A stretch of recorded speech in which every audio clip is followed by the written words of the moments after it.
Assalamualaikum warahmatullahi wabarakatuh.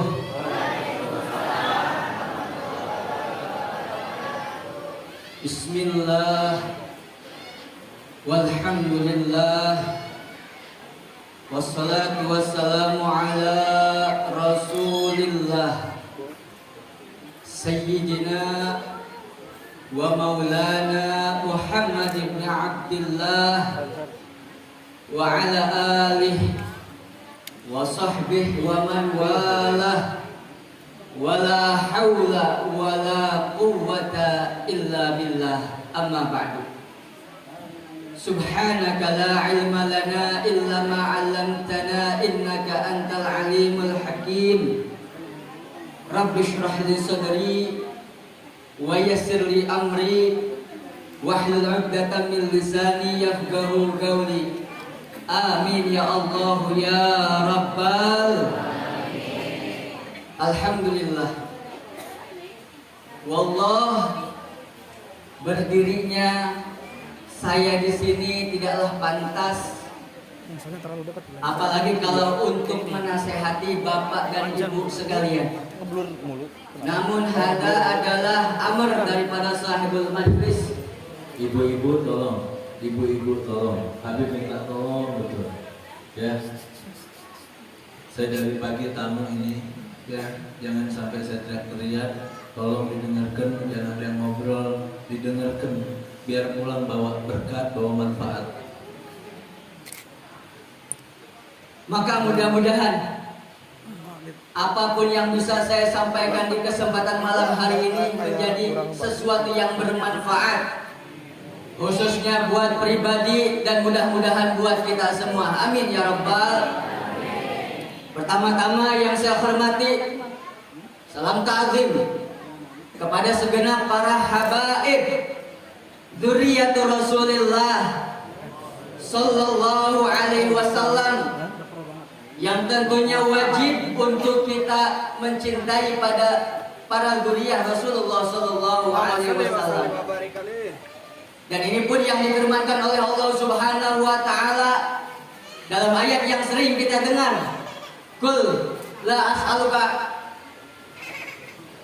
alaihi ajra'il mawaddata fil qurba." Bahwasanya Nabi kita sallallahu alaihi wasallam diperintahkan oleh Allah Subhanahu wa taala untuk mengatakan, Allah Subhanahu wa taala memerintahkan kepada Nabi kita sallallahu alaihi wasallam bahwa apa yang Nabi ajarkan kepada kita, apa yang Nabi dakwahkan kepada kita, Nabi enggak minta apa-apa dari kita.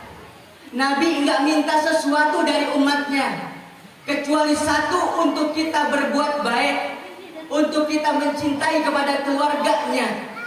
Apalagi kalau kita mempelajari sejarah Nabi Muhammad, mempelajari biografi Nabi Muhammad, menelusuri bagaimana mahabbahnya Nabi Muhammad, maka sudahlah pantas kita korbankan segala waktu kita untuk Nabi Muhammad sallallahu alaihi wasallam. Apalagi hanya sekedar mencintai keluarga Rasulullah sallallahu alaihi wasallam.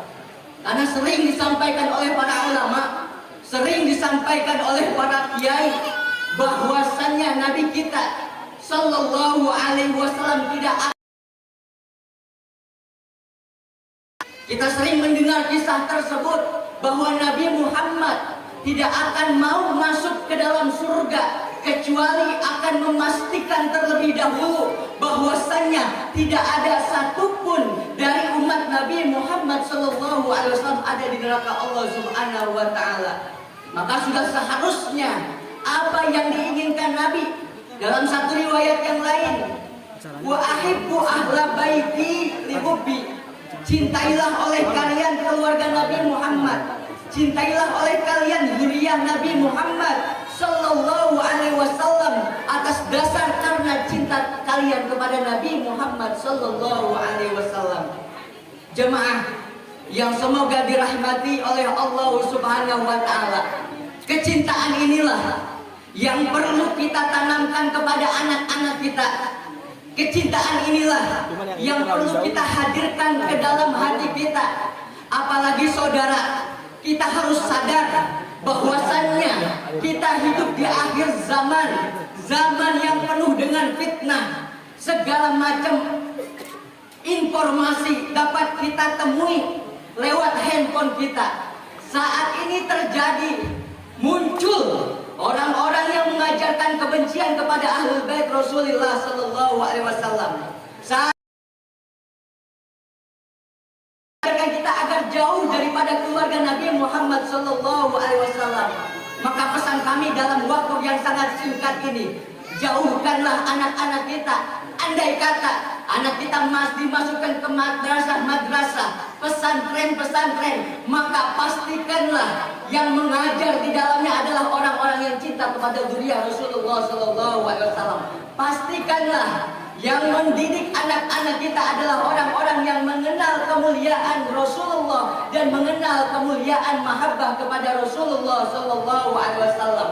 Jangan sampai hari ini insya Allah mudah-mudahan di hati kita ada mahabbah kepada Rasul, di hati kita insya Allah ada mahabbah kepada keluarga Nabi Muhammad sallallahu alaihi wasallam. Jangan sampai setelah kita wafat, setelah kita meninggal dunia, ternyata anak-anak kita menjadi musuh-musuh keluarga Rasulullah sallallahu alaihi wasallam. Jangan sampai ternyata turunan kita menjadi turunan-turunan yang benci bahkan memusuhi dari keturunan Rasulullah sallallahu alaihi wasallam. Nauzubillah min dzalik. Maka carilah majlis-majlis taklim, carilah tempat-tempat ilmu yang bukan hanya mengajarkan ilmu, karena yang namanya ilmu banyak bisa didapatkan dimanapun. Tapi carilah ilmu yang di situ betul-betul ada sambungan erat kuat dengan Nabi Muhammad, dengan keluarga Nabi Muhammad, dengan dzurriyyah Nabi Muhammad sallallahu alaihi wasallam. Dengan demikian, mudah-mudahan Allah Subhanahu wa taala, sebab kita kumpul di sini dengan banyak para habaib, para dzurriyyah Rasulullah sallallahu alaihi wasallam, kita mohon kepada Allah Subhanahu wa taala, semoga sebagaimana kita kumpul di majlis ini, berkumpul kita nanti di akhirat bersama keluarga Rasulullah. Tentunya berkumpul kita bersama Rasulullah sallallahu alaihi wasallam hingga akhirnya kita diberikan syafaat Nabi Muhammad, dicari oleh Nabi Muhammad, masuk surga bersama Rasulullah, bersama Nabi kita tercinta Nabi besar Muhammad sallallahu alaihi wasallam. Terakhir, semoga para guru-guru kita, para habaib kita, para kiai kita, Allah Subhanahu wa taala berikan panjang umur dalam keadaan sehat walafiat. Juga yang hadir, mudah-mudahan Allah Subhanahu wa taala berikan kita keberkahan di bulan Rajab ini. Allah panjangkan usia kita di bulan Ramadan, bisa mengisi bulan Ramadan dengan ibadah, dan Ramadan tahun ini mudah-mudahan lebih baik daripada Ramadan yang telah berlalu. Amin ya Allah ya rabbal alamin. Rabbi faj'al mujtama'na ghayatu husnul khitami wa atina ma qad sa'alna min atayakal jisami wa akrimil arwaha minna bilika khairil anami wa blighil muhtar anna min salati wa salami. Hadza min wal afu minkum. Wassalamu alaikum warahmatullahi wabarakatuh. Selanjutnya